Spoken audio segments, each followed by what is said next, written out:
The first thing I want to do is thank everybody who is in our virtual audience. Thank you for joining us. The second thing I want to do is thank everybody in person. I know coming out on a Saturday morning to a church may not be the first thing on your list, but I do appreciate it. And of course, I want to thank everybody who is joining me in this conversation. So Tammy, I want to start with you, if that's okay. And then from there, I want everybody to kind of join into the conversation as they feel it's appropriate. Can you share your story, please? Your story around suicide. Yes, absolutely. So it was years ago, and I was living what many people would call an ideal life. I was living with my lifelong partner. We were raising a daughter. We had 2 dogs and living in a great house, everything missing except the white picket fence. And so in a matter of a few months, I lost all of that. And it sent me to a very dark place in which I call my dark night of the soul. And I suffered with depression and some PTSD by being an Army veteran already. And so that was just some compound trauma around all the loss and the grief. And what I found is that going through that dark time, I felt like I did not have a purpose. And I was feeling so much loss, and I didn't know where to turn. And it's not that I wanted to die, I just didn't know how to live. And I think that's why a lot of people, or some people may come to that place in their lives where they think, I don't know what to do next. And that's where I felt that I just wanted to take away the pain and I wanted to get away from grief. And so I decided to take my own life. And it was during that time, friends found me, and I came through the process of getting help, and whether it was therapy, medication, friends and family, and a supportive environment where the light began to shine. And I felt God had a purpose for me on this earth. And the other thing that I wanted to mention is my niece told me at the time, she said, "You are my role model." And I thought, you know what? I cannot leave this earth and leave that negative impact on her, and saying that that is what I wanted her to remember me by. So sometimes it is reaching out to others and telling their story, and also letting people know, letting other people tell you the impact that you have on their lives in order for you to get through this very dark time. And I have, as I mentioned earlier, I went on and I lived, I found my purpose in life, and I am ministering to others on this path. And that's what I want to share with you, that there is hope out there. And that seems to be a very general understanding of what's going on with all of you today. More than one of you has mentioned the word hope. In your own space, that's very, very important. Rick, I know hope is not only a space, but it's also an acronym. What does hope mean for you? First, let me turn the microphone on. So, Oh, can you hear me? Okay, there we go. Hope for me is a process. Honestly assess, omnipotently connect, pure love, and essence. We bring those 3 inherent design pieces together and live those, we can find our essence and be loving, caring human beings. We've gotten so far away from hope that now we have to work to get it back. And so that's what hope means for me. And it came to me in 2013 when God and I were having a chat. And he told me hope. And then right after that came 4 words: the honesty, the omnipotence, the pure love, and the essence. And from that point, I wrote a book called Hope Your Essence Navigation System. I started CoachRick.Vision, coaching young men and others for grieving and suicide. And we'll tell my story. They can tell my story now. Let's give Stephanie the opportunity, if she would, she has a microphone, to kind of share her space, because when her husband died, it was really a strange and awkward impact in this really scary situation in her life.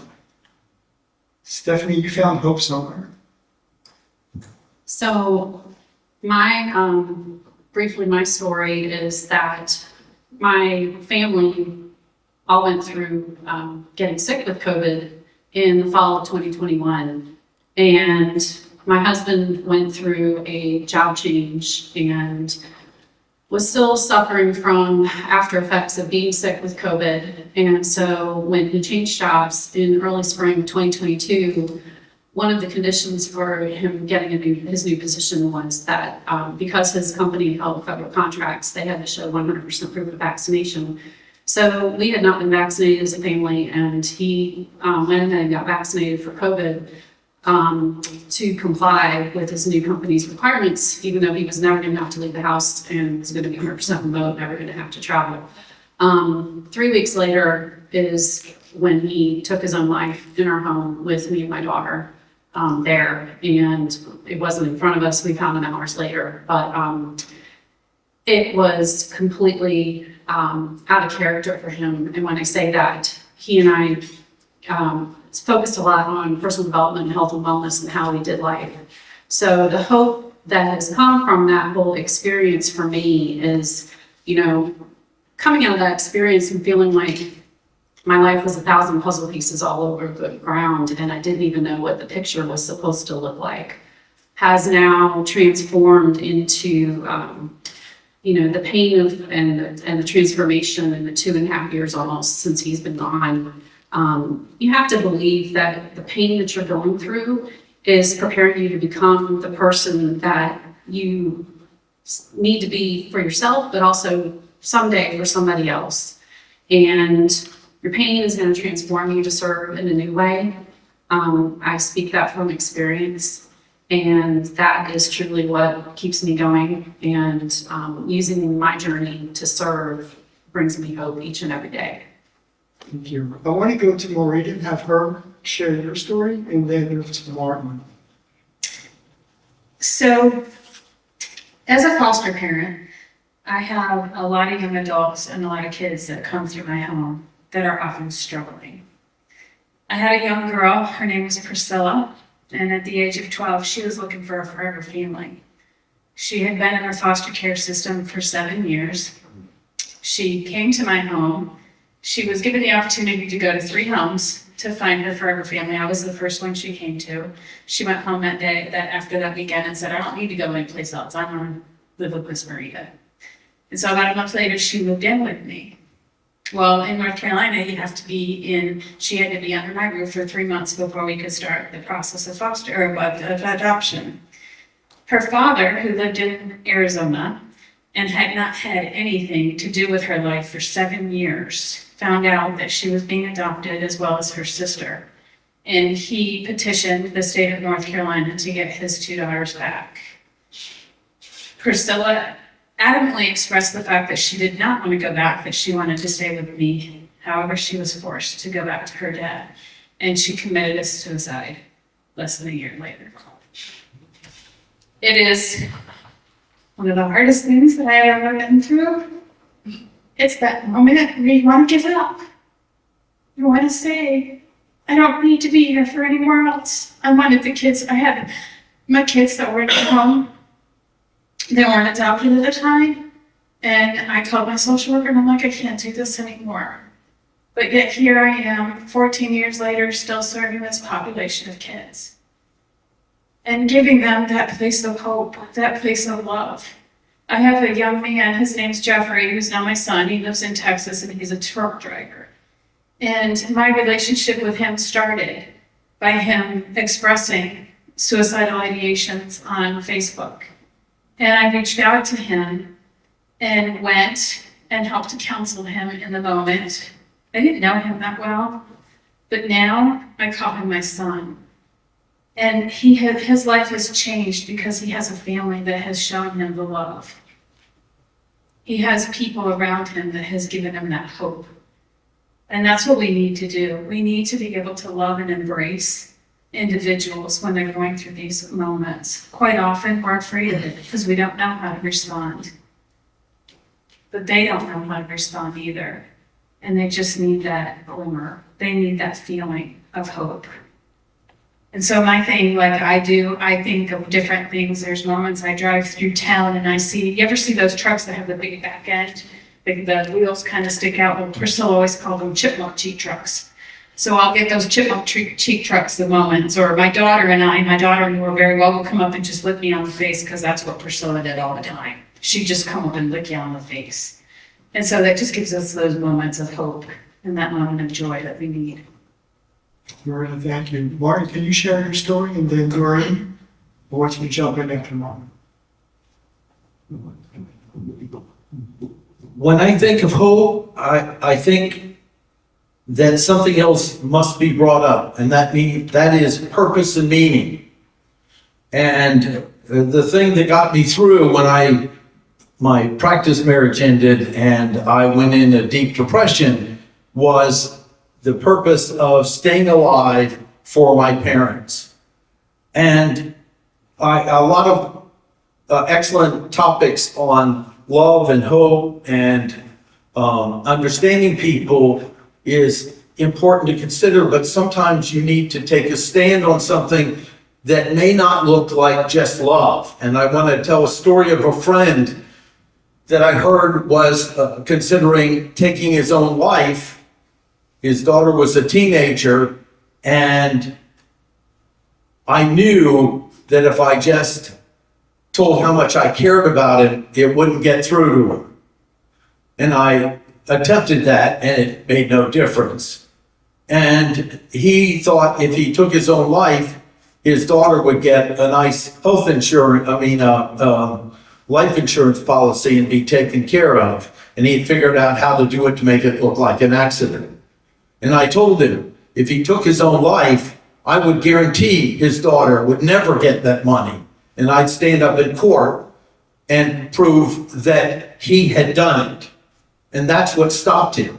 And my love and caring and concern in words would have made no difference with it. So sometimes love and compassion has a fierceness to it.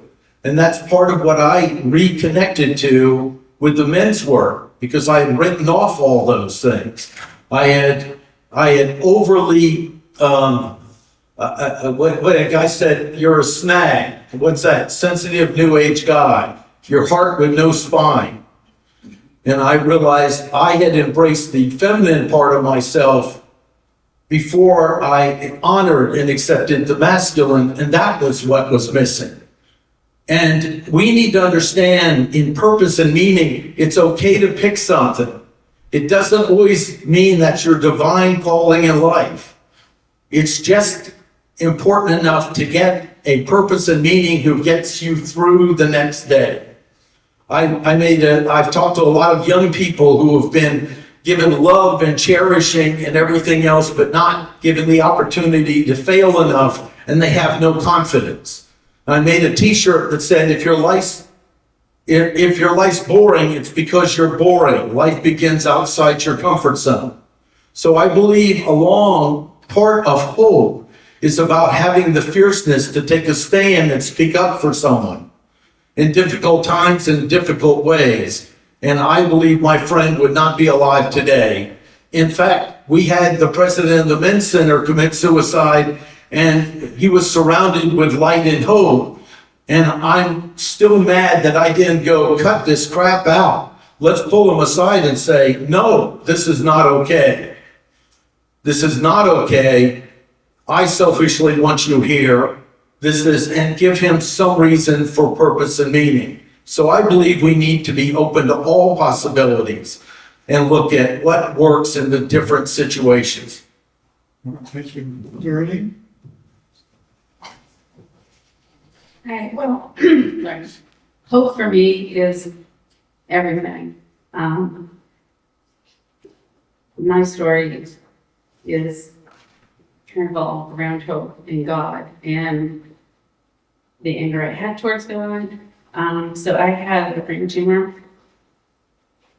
9 years ago now.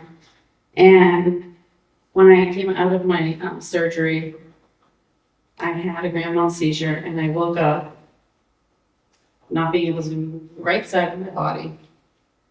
And When I went into surgery, I was fine. Me and God had a conversation. I was great. And then I was just like, I just don't want to be a vegetable. And I came out, and they didn't know why I had a grand mal seizure. They didn't know how to fix what was going on. I was the proverbial that patient that they tell you about, but never happens. That was me. And so they were telling me that I was going to sit in a chair. This is my version. My husband has a totally different version. What I heard was, this is it. This is what you're going to be. And my husband had to bathe me. He had to feed me so much. And it was hard as a nurse, and as a mental health nurse especially. My toolbox of coping skills was gone. And I was stripped down to nothing. I was given no hope. And I sat there in my darkness, in my chair, thinking, I can't do this to my husband. He's too young. My children don't need to deal with this. God was good enough, even though I was really mad at him at the time. He was good enough that I could not get up out of the chair. I could not go in the kitchen. I could not get my pills. I could not do any of the things that would allow me to take my own life. God and me had a lot of conversations through that. And even though the doctors gave me no hope, my friends picked me up. My husband picked me up. My children were there, and they gave me hope, which turned my story around. I got up. I had friends block me in the pool. I learned how to eat. I learned how to walk. I learned how to go back to work. About a year later, I fell and hit my head. And I just have started coming out of it again. But this time I had hope and had God with me. And so I just want everybody to know that there are people out here willing to help. There is hope. Thank you. Mike, what's your story? So in my early 20s, in that dark part of my life, I decided that there were all kinds of options in my life, that I didn't have to follow the program, go to school, get a job, get married, get a house, have kids. And I was able to get out of that and do exactly what I wanted to do. And I wanted to be in nature, so I lived in Yosemite National Park for about 6 months. And then eventually made my way to a YMCA camp, YMCA Camp Greenville, just a little bit south of Brevard. And I discovered my purpose there. And what I'm hearing from everybody on this panel is something that matches the research of acceptance commitment therapy, of having values and then living in alignment with those values, which they call committed action. And it was a process of being fierce and being fierce enough to face your vulnerabilities, but not just stopping there, learning coping skills, how to deal with certain things. So I went back to graduate school and got my master's degree in social work. And I was able to help people who were in the state, or worse than being in that state. So in the 30 years I've been doing this, I've either had people who are on the verge of wanting to attempt suicide. I've had clients who did attempt suicide. And I have had clients who were coming out of the hospital and they were a new referral to me after they attempted suicide. And everybody basically has the same theme of pain. And they want to alleviate that pain, and they don't know any other way to alleviate that pain than to end their life. So I've become very committed to helping people get out of their irrational thoughts, increasing the thoughts in the part of the brain that are healthy and decreasing these irrational thoughts that I'm no good, I have no purpose, there's no reason for me to be here. And one of my pet projects with this, and this kind of ties in with what Martin was saying, is dealing with dominance behavior. This is a key issue that a lot of people come to me with, that there are people who are cruel and mean in either direct ways or very subtle ways that push people down to help elevate people, other people. So people doing this to other people so they can elevate themselves. So I am giving people a skill set to move to irrational thoughts and have coping skills in areas of mental health that really don't address this dominance behavior, this bullying, to really help people get out of the dark and come into the light. Thank you so much. Give me an opportunity to share my story. So in 2021, when I attempted my 5th act against my life, I had been unemployed for quite some number of months, and there was no foreseeable hope in changing that situation. So again, this is the tail end of COVID, the quarantine era, so everybody's kind of isolated, living their own chaos in their own homes. And like I said, I have a 14, she's now 14, so she was a young girl then. I didn't have hope. I didn't see the light at the end of the tunnel. I didn't have those things that we're talking about. And so I recognized that if I've done it before, unsuccessfully, I can find a way to do it successfully. You know what? I failed again. So even after all of that, I still felt like a failure. I'm not going to cry. What I started to do was, well, the first thing I wanted to do was find a way, I think this was mentioned by the panel, was find a way to live. I had to find a way of wanting to breathe the next minute, the next 5 minutes, the next hour, and so forth. Then after that, I had to find a reason to want to get out of bed every morning. I needed to connect with people. I needed to find a way of connecting with people that made sense and that added value to their lives and then to mine.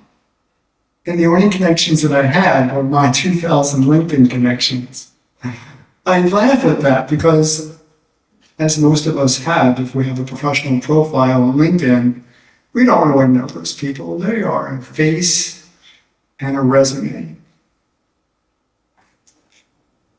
What I did was go to their DM, tap on their virtual shoulder and say, would you like to have a conversation? And it was as simple as that. As scary as that sounds, or as scary as that is, or as scary as that was, because they're all strangers. People said yes. People said yeah. No, not everybody, not at first. But people began to say yes. Now, again, perspective and context, we were all isolated. We're all COVID, we're on quarantine. People wanted to find a way of reconnecting. And we did that virtually. But what I found was in all that chaos, people wanted to have conversations. People wanted to share their story. And you know what? I let them do. I let them share their story. They wanted to share their story. Every one of them that said yes had a story to tell me. Now, what they had found was a way to live through the chaos. What they had found was a way to find meaning and purpose in their lives again. What they found was a way to make a pivot, intentionally